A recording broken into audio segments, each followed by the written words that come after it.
അടിച്ചു തൂക്കിയിട്ടുണ്ട്. അണ്ണനും തമ്പിയായിട്ട് വന്നിട്ട് അടിച്ചു തൂക്കിയിട്ടുണ്ട്. നെഗറ്റീവ് പറയുന്നതിനോട് നെഗറ്റീവ് പോസിറ്റീവില്ല. അപ്പൊ രാഷ്ട്രീയ പറയാറില്ലേ, ചെയ്യുന്നത് ലോകത്ത് ഞാൻ നല്ലത് ചെയ്യുന്നതുകൊണ്ട് ചീത്ത ചെയ്യുന്നുണ്ട്. ഞാൻ വീഡിയോ ചെയ്യുന്നവനാണ്. നെഗറ്റീവ് പറയുന്നവരുമുണ്ട്, ഡിലീറ്റ് ചെയ്യുന്നവരുമുണ്ട്. പൊളിക്കേണ്ട സിനിമയാണ്. തിയേറ്ററിൽ കിടന്ന് നമ്മള് അഴിഞ്ഞാട്ടം തന്നെയാണ്. നല്ല ഭംഗിയോട് പോയി കാണുക. ലാലേട്ടന്റെ ഒരുപാട്, അതായത് മുണ്ടുവരെ ചെടി ആ ഒരു കണ്ട എഫക്റ്റ് ആയിരുന്നു. ലാലേട്ടന്റെയും ദിലീപേട്ടന്റെ കോംബോ ഒരു രക്ഷയില്ല. സൂപ്പർ സിനിമയാണ്. ചേട്ടന്റെ തിരിച്ചുവരവാണ്. അടിച്ചു തൂക്കിയിട്ടുണ്ട്. അണ്ണനും തമ്പിയായിട്ട് വന്നിട്ട് അടിച്ചു തൂക്കിയിട്ടുണ്ട്. ദിലീപിന്റെ ഒരു കംബാക്ക് തന്നെയാണ്. തിരിച്ചു വന്നിട്ടുണ്ട്. നല്ല കിടിലായിട്ട് എടുത്തിട്ടുണ്ട് പടം. എന്റർടൈൻമെന്റ് എല്ലാം കിടിലായിട്ടുണ്ട്. ദിലീപിന്റെ ഒരു തിരിച്ചുവരക്കമാണ്. തിരിച്ചു വന്നു കഴിഞ്ഞു. സൂപ്പറായിട്ടുണ്ട്. അണ്ണനും തമ്പിയും തൂക്കിയിട്ടുണ്ട്. എങ്ങനെ ഉണ്ടായിരുന്നു എന്ന് ചോദിച്ചു കഴിഞ്ഞാൽ എന്റെ രോമമൊക്കെ നിൽക്കുന്നുണ്ട. ലാലേട്ടന്റെ ഒക്കെ പെർഫോമൻസ് എന്ന് വെച്ച് കഴിഞ്ഞാൽ പറയാൻ പറ്റില്ല. ഇത് ചെറുപ്പക്കാരനായി വരുന്നെന്ന് തോന്നുന്നു സത്യം പറഞ്ഞു കഴിഞ്ഞാൽ. തിരിച്ചു കിട്ടുന്നതോ ഇല്ല. സിനിമയിലുള്ള ആൾക്കാരല്ലേ, അവരൊക്കെ നമ്മളെ മനസ്സിനകത്തുള്ള ആൾക്കാരാണ്. അവരുടെ പേഴ്സണൽ കാര്യങ്ങളായിട്ട് നമ്മൾ പൊരുത്തപ്പെടുന്ന യാതൊരു കാര്യവും നമുക്കില്ല.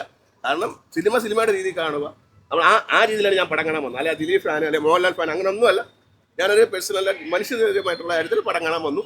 തിയേറ്ററിന്റെ മാത്രമേ ഞാൻ കുറ്റം പറയുന്നുള്ളൂ. ബാക്കി ഒന്നും തുടക്കം തൊട്ട് പിള്ളേരെ കാണിക്കണം തൊട്ട് ലാസ്റ്റ് അവസാനം വരെ അടിപൊളിയായിട്ട പടം.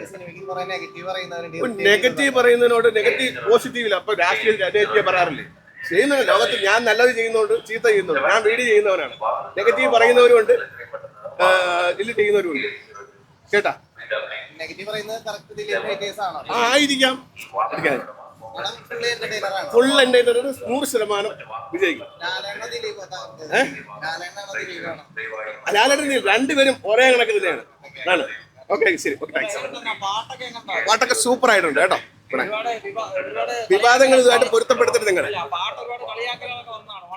ഒരിക്കലും ഒരു കുഴപ്പമില്ല. 100% നിങ്ങൾ പടം സിനിമ രീതി കാണുക. വേറെ ഒന്നിനെ പിടിച്ച് ചിന്തിക്കാതെ പടം മാത്രം കേട്ടോ. പടം നിങ്ങൾക്ക് പൈസ കൊടുത്തതിന് 100% വിജയിക്കും, ഉറപ്പാണ്. ഓക്കെ, ശരി, താങ്ക്സ്. ഒരു രക്ഷയില്ല. ലാലേട്ടന് കിടില, ദിലീപും കിടില. ക്രിസ്മസ് തൂക്കി കിടില പടം. ഇത് മോഹൻലാലിന്റെ ദിലീപിന്റെ അഴിഞ്ഞാട്ടം എന്ന് വെച്ചാൽ 2022 വേറൊന്നും പറയാനില്ല. എന്ന് വെച്ചാൽ അത്രയ്ക്ക് കിടില. ഈ ഗുഡ് ബാഡാക്കിലേക്ക് കണ്ട എഫക്റ്റ് ആയിരുന്നു. നൈസായിട്ട് ചെയ്തിട്ടുണ്ട്.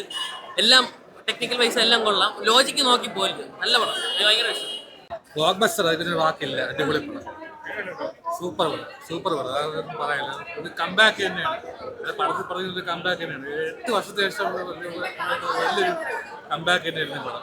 ഒന്നും പറയാനില്ല. കിട്ടില്ല പടം. സിനിമ അടിപൊളിയാണ്. ഞാൻ പറഞ്ഞില്ലേ, സെക്കൻഡ് ഹാഫ് ആകുമ്പോൾ ഒരു രക്ഷയില്ല. അഴിഞ്ഞാട്ടം തന്നെയാണ്. നല്ല ഭംഗിയോട് പോയി കാണുക. ലാലേട്ടന്റെ ഒരുപാട്, അതായത് മുണ്ടുവരെ ചെടി ആ ഒരു സംഭവങ്ങളൊക്കെ വന്നിട്ടുണ്ട്. ഭയങ്കര കൈയടിയായിരുന്നു. തിയേറ്റർ ഭയങ്കര. സെക്കൻഡ് ഹാഫ് വരുമ്പോഴത്തേക്ക് ഒരു ചെറിയ ലാഗ് വരും. പക്ഷെ സെക്കൻഡ് ഹാഫ് വരുമ്പോൾ ഒരു രക്ഷയില്ല. ഭയങ്കര രസമുണ്ട് സിനിമ. സെക്കൻഡ് ഹാഫ് കിണ്ണം പടം, രക്ഷയില്ല. അതല്ല, രക്ഷയില്ല. ലാലേട്ടന്റെ ദിലീപന്റെ കോംബോ ആണ്. അടിച്ചു പൊളിക്കേണ്ട സിനിമയാണ്. തിയേറ്ററിൽ കിടന്ന് നമ്മള് അടിച്ചു പൊളിക്കേണ്ട സാധനം തന്നെയാണ്. നമ്മളെ ക്രിസ്മസ് തൂക്കിയെന്നാണ് പറയാൻ. അത്ര കിടില പടം. പോയി കണ്ടേ.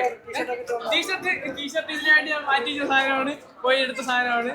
അത്രയ്ക്ക് രണ്ടുപേരും ഫാനാണ്. അതേപോലെ തന്നെ പടം കിടില. പോയി കാണാം. അടിപൊളിയായിട്ടുണ്ട്. ഭയങ്കരമായിട്ട് ഇഷ്ടപ്പെട്ടു. ലാലേട്ടന്റെയും ദിലീപേട്ടന്റെ കോംബോ ഒരു രക്ഷയില്ല. സൂപ്പർ സിനിമയാണ്. ചേട്ടന്റെ തിരിച്ചുവരവാണ്. ജനപ്രിയ നായകന്റെ തിരിച്ചുവരവാണ്. എല്ലാവരും പോയി കാണുക. മാക്സിമം സപ്പോർട്ട് ചെയ്യുക. Super cinema. എനിക്ക് കുഴപ്പമില്ലാത്തൊരു ഫീലാണ് കിട്ടിയത്. ലോജിക്കില്ല. നമ്മൾ പെട്ടിയിൽ അടച്ചു വെച്ചിട്ട് വന്ന് കണ്ട ചിലപ്പോൾ മൂവി വർക്കായിരിക്കും. അങ്ങനത്തെ ഒരു പടമാണ്. ഫുള്ള് ഫാൻസുകാർക്ക് വേണ്ടി എടുത്തു വെച്ചൊരു ആ ഒരു മൂഡ് മൂവിയാണ്. അങ്ങനെയാണ് എനിക്ക് തോന്നിയത്. പിന്നെ ലാലേട്ടന്റെ സീനൊക്കെ കൊള്ളായിരുന്നു. അതൊക്കെ മാറ്റി വെച്ച ഒരു കുഴപ്പമില്ലാത്തൊരു മൂവി, അത്രേ ഉള്ളൂ.